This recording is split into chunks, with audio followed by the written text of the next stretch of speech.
नमस्कार दोस्तों, उम्मीद करता हूँ आप सब हेल्दी और अच्छे होंगे। मैं डॉक्टर दुष्यंत चौहान, बोन एवं joint specialist, consultant orthopaedic surgeon, Raipur Chhattisgarh से। दोस्तों, आज के इस वीडियो में आपसे बात करूँगा कि बैक पेन, स्पाइन पेन में आपके पास क्या-क्या ट्रीटमेंट ऑप्शंस अवेलेबल हैं। बैक पेन के बहुत सारे पेशेंट होते हैं, स्पाइन के पेन के लिए बहुत सारे लोग हमारे पास आते हैं कि डॉक्टर साहब हमारी स्पाइन में बहुत ज़्यादा पेन हो रहा है। पेन ऐसा है कि रात को नींद खुल जाती है, या फिर जो हमारे बैक का पेन है वो हमारे पैरों तक जाता है, पैरों में झंझनाहट होती है, पैरों में जलन होती है, पैरों में एक अजीब सी टिंगलिंग सेंसेशन सी फीलिंग आती है। ये सारी जो प्रॉब्लम्स होती है, इन सब के बारे में दोस्तों मैं आज आपसे बात करूँगा और आपको आज एक कॉम्प्रहेंसिव मैनर में क्या-क्या हमारे पास ट्रीटमेंट ऑप्शंस अवेलेबल हैं, इन सब के बारे में बात करूँगा। दोस्तों, यदि आप चैनल पर नए हो तो प्लीज़ इस चैनल को लाइक कर दीजिए, शेयर करके सब्सक्राइब कर दीजिए, ताकि मेरे द्वारा बोन, जॉइंट, नस एवं मांसपेशियों से जो वीडियोस मैं डालता हूँ आपको सबसे पहले मिले।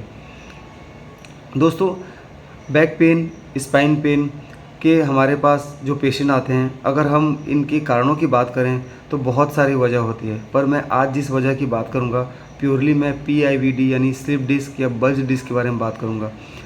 आपने बहुत बार सुना होगा कि डिस्क खिसक गई है या मेरी डिस्क बाहर आ रही है, जिस कारण मेरे नसों में दर्द हो रहा है और मेरे बैक में जो पेन हो रहा है या स्पाइन में जो पेन हो रहा है वो मेरे पैरों तक जाता है। दोस्तों, जो PIVD या डिस्क बल्ज की समस्या होती है, इसकी अगर कारणों की बात करूं तो मुख्य रूप से ये कई बार ट्रॉमा से होता है, यानी चोट से। जैसे आप कोई अचानक से बहुत ज़्यादा हेवी सामान उठा लेते हैं, आप कोई ऐसी एक्टिविटी करते हैं जिससे आपकी कमर बहुत ज़्यादा झुक जाती है और आपका सारा जो फोर्स है आपके कमर पे लगता है। ऐसे में डिस्क का एक्यूट बल्ज होना एक इमरजेंसी कंडीशन को भी बताता है। ऐसे में आपको तुरंत अपने स्पाइन सर्जन या ऑर्थोपेडिक सर्जन के पास मिलने की आवश्यकता होती है। दूसरी जो इस डिस्क की प्रॉब्लम होती है वो दोस्तों एज रिलेटेड होती है। जैसे जैसे हमारी एज बढ़ती है तो हमारे डिस्क में जो वाटर होता है, जो पानी होता है, वो कम हो जाता है और जो आसपास के जो सेल्स हैं वो भी धीरे धीरे सूखने लगते हैं। इसके कारण आपका जो डिस्क है वो अपनी जगह से थोड़ा सा बाहर आने लग जाता है। जब ये अपनी जगह से बाहर आता है तो आसपास की जो नसें होती हैं उनको दबाता है, और जब नसें दबती है तो ये आपके बैक पेन के साथ साथ इस नसों में एक इम्पल्स होने के कारण ये आपके दोनों पैरों को भी हो जाता है। तो दोनों पैरों में आपको झुंझुनाहट या फिर एक बर्निंग सेंसेशन वाली फीलिंग आती है। तो ये होते हैं PIVD या डिस्क बल्ज की समस्या। दोस्तों, अगर आपको कोई ऐसी समस्या है तो आपके पास क्या-क्या ट्रीटमेंट ऑप्शंस अवेलेबल हैं। सबसे पहला जो ट्रीटमेंट ऑप्शन होता है दोस्तों, हमारे पास होता है मेडिकेशन। अगर किसी प्रकार का भी कोई PIVD या डिस्क बल्ज है तो नॉर्मली हम उसे मेडिकेशन से ठीक करने की कोशिश करते हैं, जिसमें हम पेन किलर्स, एंटी इन्फ्लेमेटरी या फिर कोई ऐसा गाबा न्यूरॉन या फिर जो न्यूरल पाथवे पे काम करे, जो आपकी नर्व की हेल्थ को बढ़ाए, ऐसे हम ड्रग्स देते हैं। इससे बहुत सारे मामलों में 60 to 70% में ये ठीक हो जाते हैं। इसके साथ साथ हम कुछ एक्सरसाइज और कुछ विशेष प्रकार के मूवमेंट का प्रिकॉशन के लिए बोलते हैं। हम हॉट फर्मेंटेशन या कोल्ड फर्मेंटेशन का सहारा लेते हैं, कई बार हम अल्ट्रासोनिक थेरेपी का सहारा लेते हैं। ऐसे में नॉर्मली बहुत सारे मामलों में ये ठीक हो जाते हैं। दोस्तों, इसके बाद जो इस लैडर या इस जो प्रक्रिया में दूसरी जो हमारे पास स्टेप होता है उसको हम बोलते हैं इंजेक्शन थेरेपी। दोस्तों, जो पेन मैनेजमेंट के स्पेशलिस्ट होते हैं या फिर जो ऑर्थोपेडिक सर्जन होते हैं, इनके पास दूसरा जो ऑप्शन होता है वो होता है इंजेक्शन लगाना। दोस्तों, ये जो इंजेक्शन लगाने की प्रक्रिया होती है इसे हम दूरबीन की सहायता से यानी सी आर्म की सहायता से करते हैं। इसमें आपके जिस डिस्क लेवल पे प्रॉब्लम है, जहाँ की नर्व रूट या जहाँ की नसें दब रही है, उस पर्टिकुलर जगह पे शून्य करने का इंजेक्शन लगाया जाता है और कई बार वहाँ स्टेरॉइड लगाया जाता है। जब ये इंजेक्शन वहाँ लगाया जाता है तो वहाँ की जो सूजन होती है वो कम हो जाती है और इरिटेशन भी कम हो जाता है। ऐसे में आपके पैरों पे जाने वाला पेन काफ़ी कम हो जाता है और कई मामलों में इनफैक्ट 60-70% में ये 100% ठीक भी हो जाता है। तो ये हमारे पास दूसरा ऑप्शंस होता है इसके ट्रीटमेंट के लिए।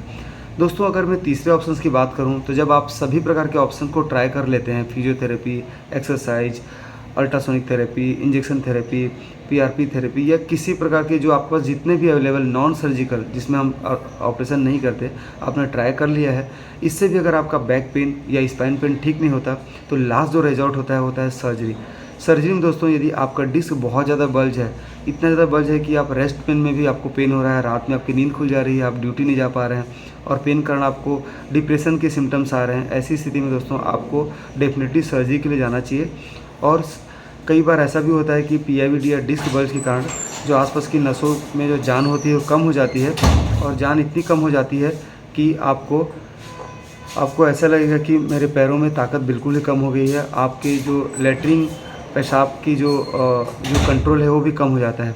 दोस्तों इन सब अगर दिक्कतों का आप सामना कर रहे हैं तो फिर आपकी वो डेफ़िनेटली एक सीरियस इशू है और आपको न्यूरोलॉजिकल डेफ़िसिट भी है। ऐसे कंडीशन में आपको न्यूरोसर्जन या फिर ऑर्थोपेडिक सर्जन जो स्पेशली स्पाइन की सर्जरी करते हैं उनके पास संपर्क करना चाहिए। और इस प्रकार के जो पेशेंट होते हैं उनमें सर्जरी के रिजल्ट्स अच्छे होते हैं और सर्जरी से काफ़ी कुछ तक आपको आराम भी मिलेगा। सर्जरी में दोस्तों आपकी जो डिस्क होती है, जो बीमारी वाली डिस्क होती है, उसको निकाल दिया जाता है और वहाँ पे जो बहुत ज़्यादा कंप्रेशन होता है उसको डीकम्प्रेस कर दिया जाता है। डीकम्प्रेशन के लिए वहाँ पे जो एक्स्ट्रा हड्डी होती है उसको निकाल दी जाती है, तो वहाँ का जो एरिया है वो काफ़ी स्पेसियस हो जाता है और आपके जो नर्व्स पे जो कंप्रेशन है वो कम हो जाता है। दोस्तों कई बार अगर आपकी स्पाइन बहुत ज़्यादा कमज़ोर है तो वहाँ आपको फिक्स करने की भी ज़रूरत पड़ती है। दोस्तों ये सारे ऑप्शंस होते हैं। यदि मैं शॉर्ट में बात करूँ तो स्पाइन पेन या बैक पेन में हमारे पास 3 ऑप्शंस होते हैं। नंबर 1, हम इसे मेडिकेशन, एक्सरसाइज या अल्ट्रासोनिक थेरेपी से ठीक करते हैं। यदि इससे भी ठीक नहीं होता तो हम इंजेक्शन से, जो पेन में फिजिशियन होते हैं या फिर ऑर्थोपेडिक सर्जन होते हैं उनकी सहायता से हम उसको इंजेक्शन से ठीक करते हैं। यदि इससे भी ठीक नहीं होता तो स्पाइन सर्जन या ऑर्थोपेडिक सर्जन जो प्रॉपर सर्जरी करते हैं, इसकी सर्जरी की तरह से हम इस बीमारी को ठीक करने की कोशिश करते हैं। दोस्तों उम्मीद करता हूँ मेरे द्वारा दी हुई जानकारी आपको हेल्पफुल होगी। जानकारी आपको अच्छी लगी तो लाइक करें, शेयर करें और सब्सक्राइब करें और ऐसे ही नॉलेज वीडियो के साथ हमेशा मेरे जुड़े रहें। तब तक के लिए थैंक यू, जय हिंद।